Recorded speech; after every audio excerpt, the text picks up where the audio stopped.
Brendan J Raub.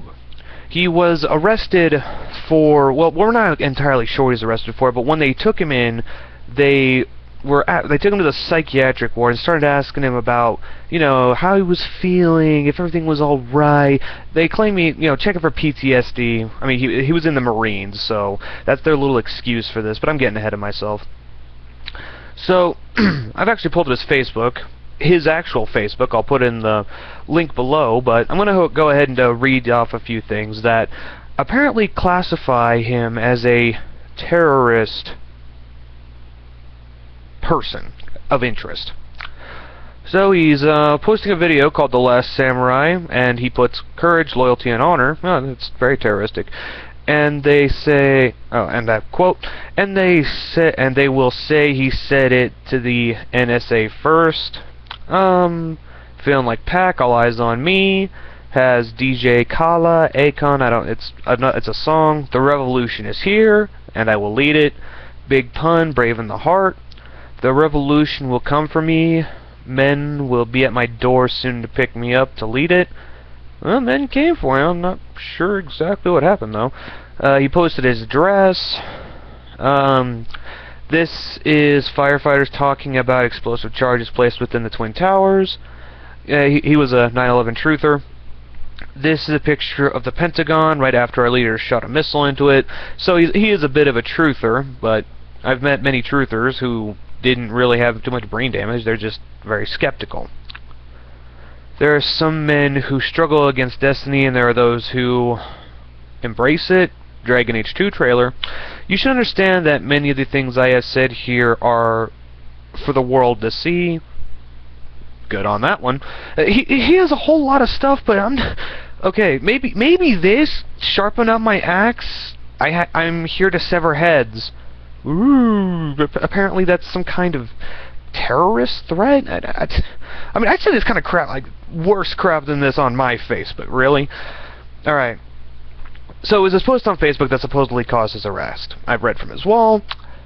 Now let's go to him being arrested. I've seen the video of him being arrested, and the official charges for him being arrested are assaulting police officer and resisting arrest. Now let's think about this for a second. In order to be arrested, you have to be charged with something, right?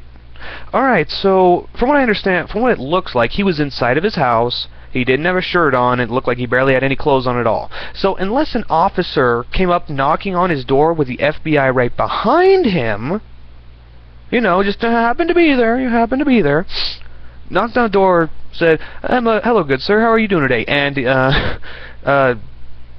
Brandon just decked the guy for no reason, and then maybe they could arrest him, but I don't think he did that. So in all essence, since they didn't charge him, but they did try to take him away, that's technically kidnapping. That is breaking the law in and of itself. Just because the law is the one taking you away doesn't mean that they can't break the law themselves.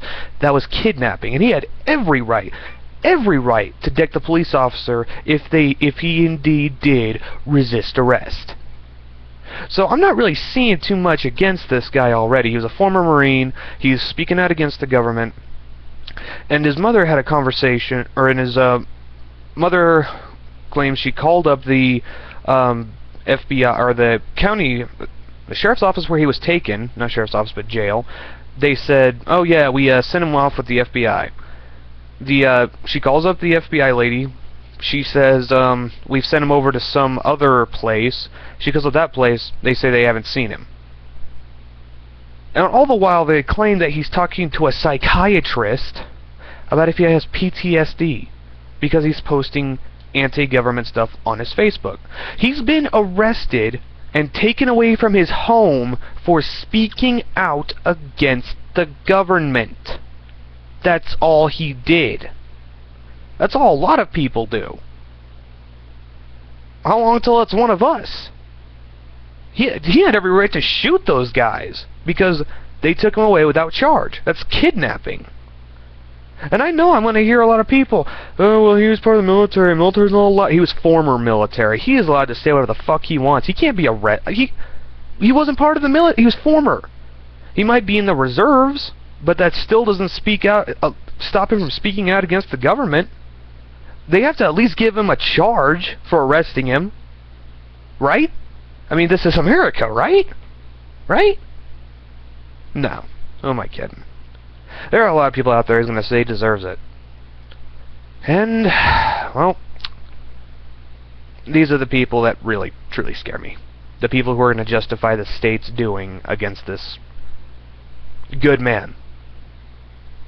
Scary times ahead, my friends. Scary times ahead.